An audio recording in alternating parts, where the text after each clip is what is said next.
Assalamu alaikum wa rahmatullahi wa barakatuh. May peace, mercy, and blessings of Almighty God be on all of you.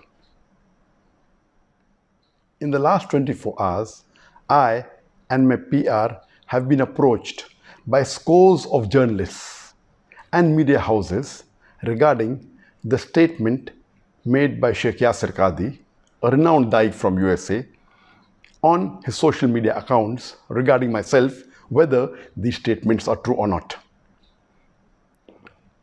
3.5 months before, the Indian officials, they approached me for a private meeting with a representative from the Indian government.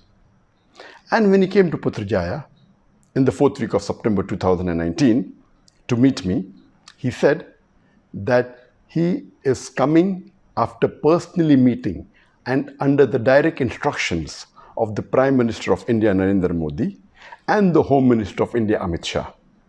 And he said that he wanted to remove the misconceptions and the miscommunication that is there between myself and the Indian government, and he wants to provide me a safe passage to India. I thought that imagine the same BJP government which hounded me for the last 3.5 years, the same person, the Prime Minister of India, Narendra Modi, who used my name no less than 9 times in a span of less than 2 minutes in his election speech in May 2019, now they are bartering with me for a safe passage? It's too straight to be true.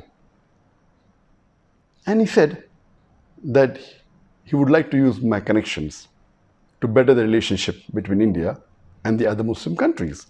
And I said that as long as you do not ask me to do anything against the teachings of the glorious Quran, against the teachings of the Sahih Hadith, and secondly, I do not want any personal benefit. And lastly, as long as it benefits the Muslim Ummah, I have no problem in cooperating with you.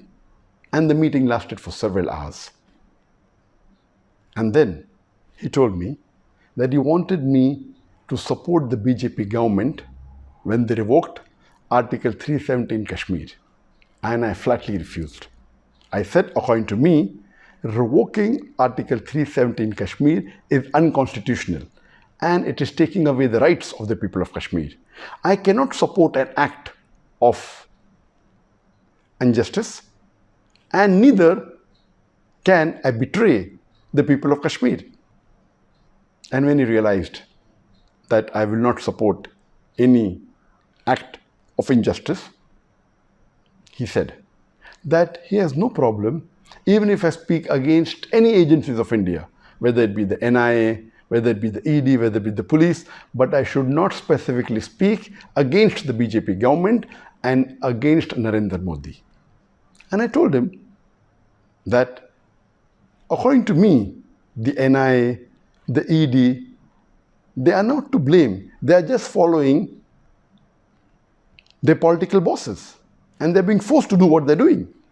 And I'm not here to speak against any government. I'm a Dai who's spreading the message of Islam. As long as they do not do injustice to the human beings and to Muslims, why should I speak against them?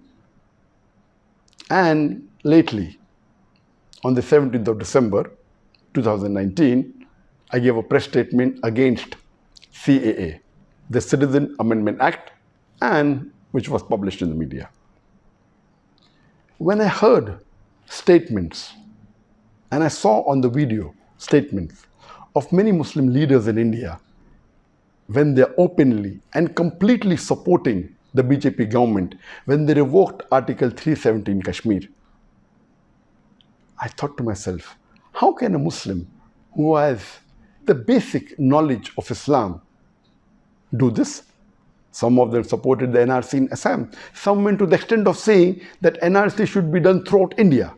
Now I realize that these Muslim leaders surely may have been blackmailed, may have been pressurized, may have been forced to support the unjust BJP government, otherwise face dire consequences. I have a message for the Muslims of India. It is noble to speak against injustice. But if you fear a backlash and you're afraid, the least you can do is keep quiet. But supporting an unjust act is un-Islamic. You are bartering your seat in Jannah for your security in dunya.